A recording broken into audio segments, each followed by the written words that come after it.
What is up, guys, and welcome back to part 16 of this F1 2016 career mode here at the Malaysian Grand Prix. And can you believe that we are already at the 16th round of this 2016 season? It's gone really quickly. If you've missed the previous 15 episodes, then you can click the little card annotation in the top right hand corner of your screens to go catch up with everything that's happened over the season so far. But we're here at the Malaysian Grand Prix. You know, it used to be at the start of the season in F1 2015 for 2016. It's been moved towards the end of the season within Japan and Singapore. But I don't really mind that. You know, it's not too bad. It's not too much of a difference. Malaysia is a track that I do kind of love.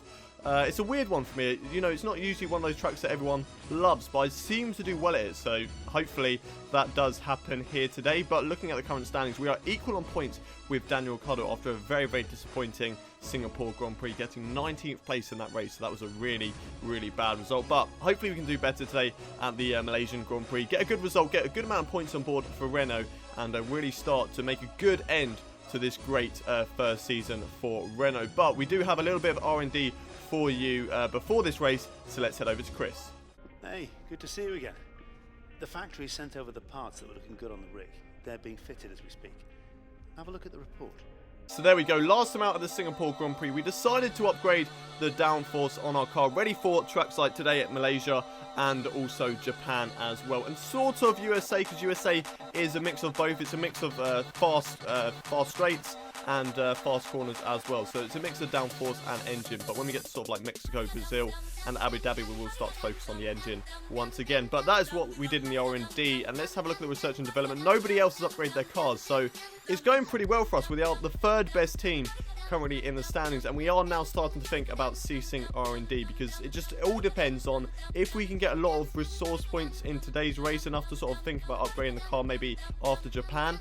Then we won't cease R&D. But if the resource points are quite low, then we might think about ceasing R&D. So that is what, you know, the dilemma that we've got at the moment. But we'll think about that after the race. And for now, let's head into the practice sessions. The time has come to start the first session of the race weekend. It's practice for the Malaysia Grand Prix. So here we are then, going over our first couple of laps around this Malaysian Grand Prix and going through the track climatization. Usually we can get purple within at least 3 laps, but this time we really struggled with the track climatization. We could only get a green score, and that was our best one on our second lap. On our third lap, unfortunately, was a little bit slower, but at least when we did the tyre management, we managed to get full purples on that one, managed to beat the target time, managed to also beat the optimal tyre wear as well. So we got purple for that, which is absolutely fantastic news. But then, unfortunately, the rain was scheduled to come down a little bit later on in FP1. So we decided to do the qualifying one in FP2. But unfortunately, in that one, we couldn't actually beat the target time, which was a little bit disappointing that we couldn't even beat the target time in the qualifying one, which shows that we might not be too quick in qualifying. But if we can hold on to the tyres in the race, then we could possibly be on for a good strategy. So we're just going to have to wait and see for that and see how it goes. But for now, let's head into the qualifying sessions. Sit back and put your feet up as we head into qualifying here in Kuala Lumpur. Over the next few minutes, we'll find out who's got pace in the car and who hasn't.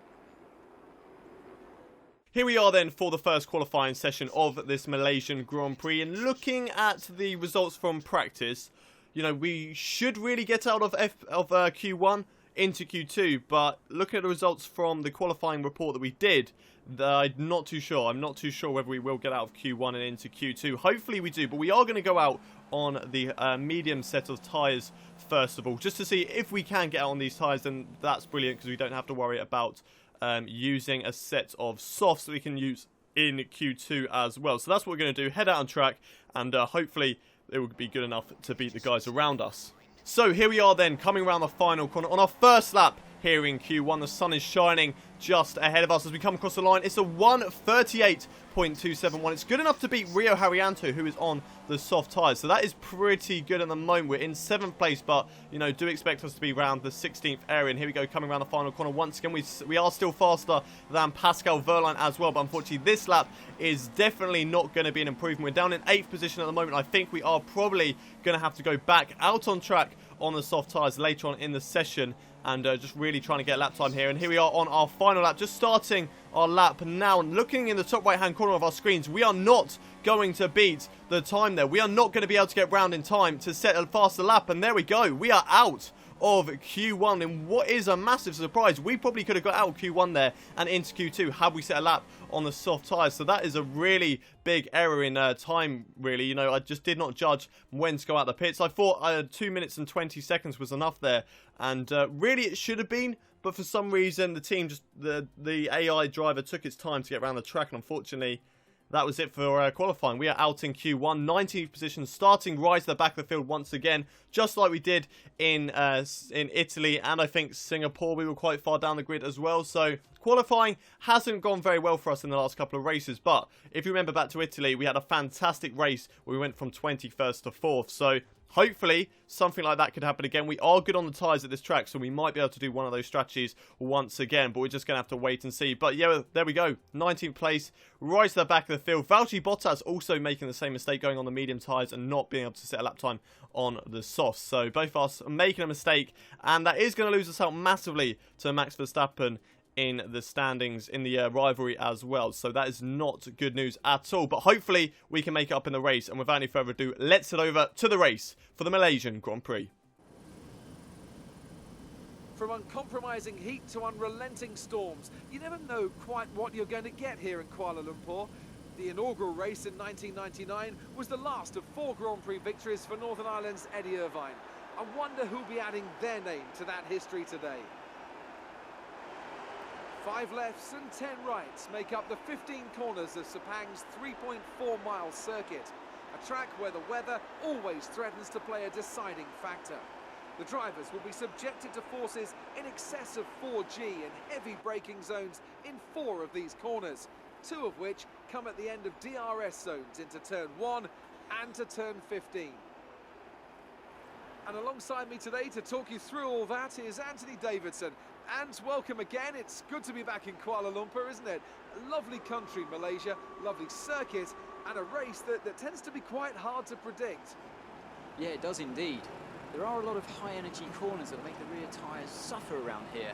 Coupled with the excessive heat, that makes it difficult to keep your tyres in the right operating window. And of course, in previous years, we've come here very early in the season, which shows a potential reliability variable in there as well. Okay, here we go. I know what you can do. Don't let me down.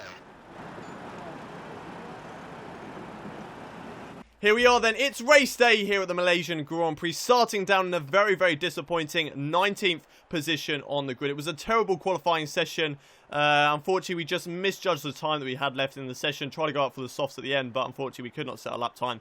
And yeah, that was it for qualifying, down in 19th place, and we'll be looking to do another sort of thing that, like we did in Italy, where we came from the back of the field and try and get a good points position in today's race. We're going to have a look at the race strategy in a minute, but I think I'm probably going to go for a one-stop strategy once again. And we know that my time management is good around this track. At the moment, they want me to go on the softs at the start and then go for 2 sets of hard tyres. But, you know, I think the hard tyres can last for longer than that. And we're just going to come back in a sec, sort out our strategy and edit that all up. And here we go. This is the strategy that we are going to go for. So we changed it to what they think I can do after I did the time management thing. So we're going to go for the hards at the start, try and make those last to lap 18 when they pretty much die, and then go on to the mediums for the end of the race. But here we go, getting started with the formation lap right at the back of the field, and it's going to take us a while for us to start to get going with all the other guys getting a move on, and there we go. So here we are, getting our formation lap going. We're just going to go through our normal procedure. No real difference on this formation lap. Just warm up the tyres, warm up the brakes, and yeah, just head back to the grid, and hopefully all of our temperatures are a-okay.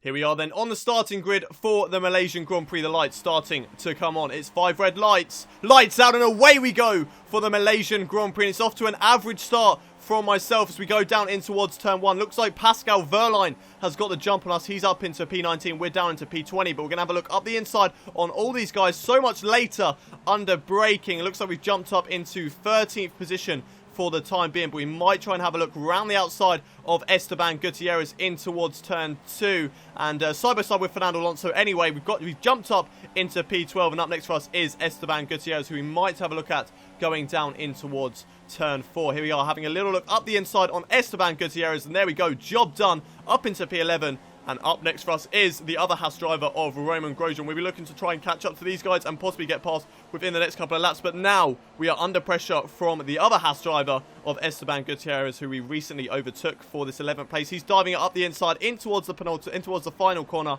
Around the final we go, side by side at the moment. We're going to try maybe a cutback move, try and get a good amount of slipstream down in towards turn 1, still following behind the Haas driver at the moment. We've got the slipstream, no DRS of course, because there is no DRS detection zone for the second DRS activation zone.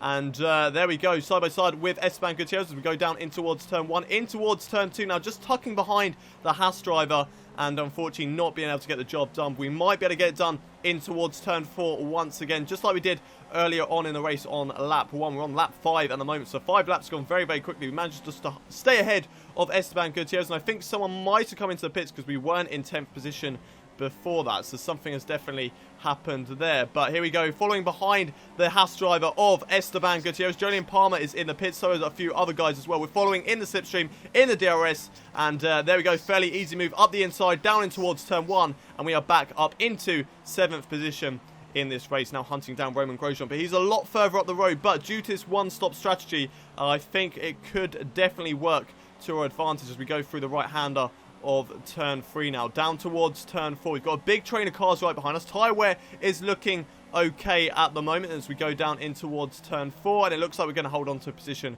from Esteban Gutierrez, and I don't think he's going to be able to get past us for the next couple of corners. We're on board with Rio Haryanto at the moment, so what is going on here? He's following behind the Sauber driver of Felipe Nasr, going down into the left, then the right, and his engine has gone. Rio Haryanto is out of the race. His engine has blown up, and that's very, very disappointing for Rio Haryanto, and the safety car has been deployed. Now, they wanted me to change my strategy after this race, and initially I was going to go for it. I was thinking, actually, yes, it would be a good time. Maybe these hard tyres might not last till when I want them to. It might be a good time, come into for the softs, do a 2-stopper, and try and get to the end of the race. But then I was thinking, hang on a minute, if the safety car's out for a good 3-4 laps, then we could definitely make these tyres last till lap 18 like we're supposed to, and maybe even lap 20 to go on the soft tyres at the end of the race. So here we are catching up to the safety car. All the other guys came into the pits, so now we are the effective leader of the race, following behind the safety car at the moment, and all the other guys are quite a way behind us, so we might actually even be able to have one more lap under the safety car, which is fantastic for us. We want the safety car to stay out for as long as possible at the moment to really help us with our tyres. And here we are cutting ahead to lap 9, still following behind the safety car, but we've got a load of guys who have now caught up behind us, and now there we go, safety car is in this lap, so we have slowed the car right down. And I was a little bit disappointed with the way that you control the safety car restart, because you know what, we were promised before the game came out that you would have control under the safety car, which you do. You have control under the safety car for pretty much the whole thing, but for the safety car restart, if you're in the leader, you can't go any faster than you want to. So my plan was really just to slow it down and then in towards this final corner speed up, but the safety car is still, you know, it's not anywhere near the pits at the moment, so we're still keeping it nice and slow in second gear, going in towards penultimate corner, and the computer was just slowing down my car here. As you'll be able to sit here, there's just a little bit of rumbling noise, and that is me trying to accelerate, trying to get the power down, but the AI deciding not to, and then we were able to go as soon as the safety car actually came into the pit lane. And here we go for the safety car restart, and unfortunately we couldn't have as good as a restart as we had in Austria, because in that one we managed to get the jump that we wanted. But we're still ahead of the two Ferraris. There's still a little bit of gap between us, and here we are going through the final corner now.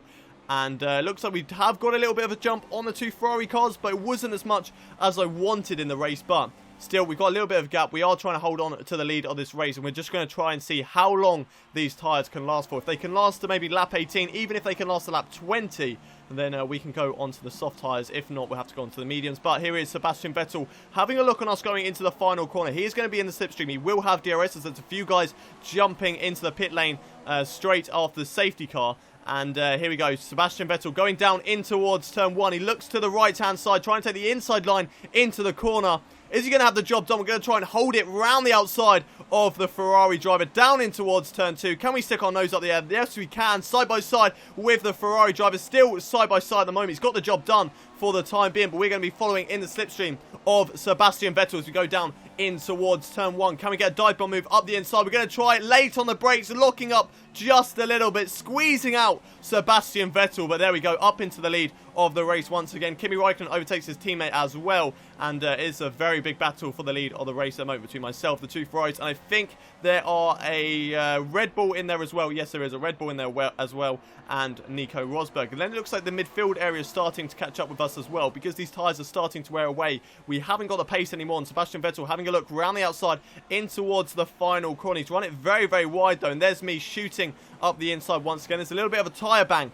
between Sebastian Vettel and Max Verstappen there, going down on the exit of the final corner. But running down towards turn 1, Sebastian Vettel has the slipstream once again. He's going to go round the outside in towards turn 1. Can he hold it this time? We couldn't hold it around the outside when he went for the overtake last time around. He's holding the inside line down in towards turn 2. There's a little bit of contact between the two of us. I did give him enough room going into that corner, but it looks like Sebastian Vettel has no damage whatsoever, and he is able to get on with his race once again. But here we go, cutting ahead a couple of laps more, and we're on board with Max Verstappen now. So he's going to be able to go for an overtake down this next straight. No, his engine has gone from second place in this race. His engine has blown up, and that is the end of Max Verstappen's Malaysian Grand Prix. Very, very disappointing there for the Red Bull driver, but you know, these things have happened so much over the course of the season, and on lap 17, with 11 laps to go, he will be very, very disappointed that he won't be with a chance to try and get the race win. But some of the guys coming into pits at the moment, Sebastian Vettel has pitted from second place. Our tyres aren't looking too bad at the moment on lap 18 now. They're 58%, so I reckon we can take them to lap 20. Go on the soft tyres and possibly hammer in a couple of laps for the end of the race. Kimi Räikkönen coming into the pits now, but we were a bit unsure. Do we come into the pits on lap 18, go to the medium tyres, or do we wait to lap 20 and go on the soft tyres? But I thought if I was going to lose out anyway and be on the mediums, I might not be able to catch up and go for the overtake. At least on the soft tyres, I have a chance to try and catch up with the other guys. So that's what we decided to do. We decided to wait until lap 20, come into the pits for a new set of soft tyres, and then just try and hammer in some laps if we do come out behind the other guys. But just coming down towards the pit lane, just trying to make sure that we get it stopped for the marks, and there we go, nice and tidy at 37 miles an hour. So we were definitely very, very well clear of the pit lane speed limiter there. But we come into the pits for our first and only pit stop in this race, and we need a good one from the Renault team, because we have the two Ferraris hunting us down at the moment in this Malaysian Grand Prix. It's been a really, really good race from us to start from 19th and get us into that position of leading the race. And there goes Kimi Räikkönen on the left-hand side of our screens. Will Sebastian Vettel get us as well? Yes, he does. Unfortunately, Sebastian Vettel does jump up into second position in this race. And now we're going to have to hammer in some laps on these new soft tyres, on rich mix, and try and catch up to Sebastian Vettel and Kimi Räikkönen, of course. But here we are on the back of the Ferrari driver who sets the fastest lap of the race, but then I go and take that away from him straight away. So I am currently the fastest guy on track at the moment as we lock it up in towards turn 1, but we get a good sort of line into turn 2 to open us up for turn 2 there. And now right behind the Ferrari of Sebastian Vettel, we might be able to go for a move similar to what we did earlier on in the race when we lost the lead to Sebastian Vettel. So here we go, going down in towards turn 4 in the slipstream, having a look up the inside, dive bombing it once again, big lock up on the front right, squeezing out the Ferrari driver. But there we go, up into P2 in this Malaysian Grand Prix, and Sebastian Vettel will be trying to come straight back at us. So here we go, going through the left, then the right, down this long, not really long straight, but we've lost the back end now. That's going to allow Sebastian Vettel to have a good run on us through this double right-hander and on the run down in towards the hairpin. We've run it a little bit wide once again. Sebastian Vettel in the slipstream, going down into the hairpin. He's got the inside line, under braking. There we go from Seb. We're going to try a cutback move on him. Can we do it? No, we can't. We're just not quick enough compared to the Ferrari driver under traction. And in towards this right hand, we've lost it on the curb. We've got under braking on the curb there, lost the back of Sebastian Vettel, and unfortunately that is pretty much our battle with Sebastian over, because we just kept on losing out in towards the final sector. Not these two straights, just the corners before that, and unfortunately that was the end of our race pretty much. So Kimi Räikkönen, he went on to win this Malaysian Grand Prix. A fantastic result for him to really help him in the championship. Sebastian Vettel, he takes second place to help him lead the championship. And here we are taking a fantastic third position in this Malaysian Grand Prix. Brilliant job, mate. That's a fantastic podium. Super driving, really strong pace. Very, very happy. So, another excellent win from Ferrari. Anthony, what do you think made the difference here? The difference was clearly in the strategy. You can tell they've done a lot of work on the pit wall to really optimise each stint and get the most out of the tyres. And it highlights just how much of a team sport this really is. But credit to the driver as well though, there's no good having a well-oiled machine behind the scenes without a talented hand on the wheel, of course. And as we can see, it's time for the podium, and as the drivers make their way out, there's a familiar red suit making its way to the top step. Fantastic win for Ferrari.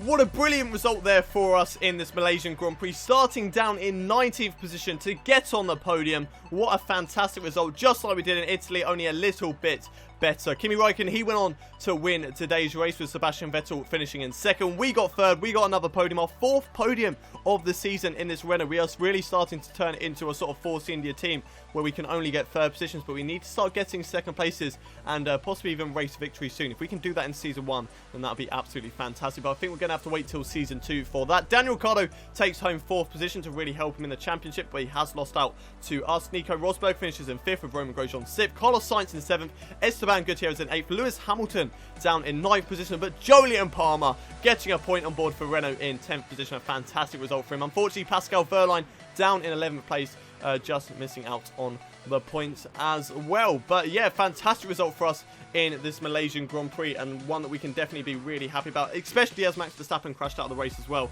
So that is brilliant news for us. Let's have a look at how this affects us in the drivers' standings though. And we have moved back up into 6th position in the driver's standings, jumped up above Daniel Ricciardo once again. The gap between us two is 3 points, so it's very, very close between the two of us at the moment. And we need to carry on this momentum to just carry on beating the Red Bull driver and possibly even catch up to Max Verstappen as well. We are 46 points behind the Red Bull driver at the moment, and a couple of good results and a couple of bad results for Max Verstappen, like what happened today, then we can definitely catch up to him in the driver's standings. But it's going to be a really, really tough call, and I'm not too sure whether we are going to do it. If Daniel Ricciardo can have some good races, he can definitely jump up above us as well. But as long as we can stay ahead of Carlos Sainz and Danny Kvyat, then we are golden for this drivers' championship. Let's have a look at how it affects us in the constructors though. And in the Constructors' Championship, Renault have moved up into 4th position in the Constructors' standings, 2 points ahead of Toro Rosso at the moment, which is absolutely fantastic that we are now 2 points ahead of Toro Rosso, and we are up into 4th position. Ferrari have also overtaken Mercedes in the Constructors to lead the way on that one, and Haas have jumped up above Force India, who are really lacking behind on their research and development. So they really need to step it up, otherwise this season is going to be an absolute disappointment for the Force India team. But that is it for today's Malaysian Grand Prix. Let's head back to the menus. Just having a quick look at the rivalry updates. We lost out massively to Max Verstappen in the qualifying session, but we absolutely have destroyed him in the race to take it to 29 to him to 26 to us. So yeah, we are still losing, and if Max Verstappen finishes the qualifying in the next race in Japan, then unfortunately I think he is going to beat us. But you know, we have our fingers crossed, and hopefully we can beat Max Verstappen in the qualifying sessions. Nothing to really upgrade on our car. We've only got 460 resource points. So we might actually consider ceasing our research and development before the Japan Grand Prix. If not, we might have a think after Japan. We might think about maybe seeing how many resource points we can get after that race. If we can upgrade our engine after the Japanese Grand Prix, then after that, then that'll probably be it, because I can't see myself getting enough resource points in USA, Mexico, Abu Dhabi and Brazil to really upgrade our car massively. So it might be worth ceasing R&D, getting that 25% extra bonus resource points for season 2, and really starting to improve the car from there. But that is it for today's race. If you have enjoyed it, don't forget to smash that like button. Also subscribe to my channel if you are new around here. We've had so much Formula 1 content over the first 2 weeks of F1 2016 being out, and that is going to continue for as long as you guys keep on loving these videos, to be honest. If you keep on smashing those like buttons, hitting me with those comments as well, then you know I enjoy making this series for you guys, and I'm definitely going to carry on for season 2, season 3, and we're going to carry on this daily upload as well. So we're just going to carry on making daily videos for you guys, and I just hope that you guys just continue enjoying it.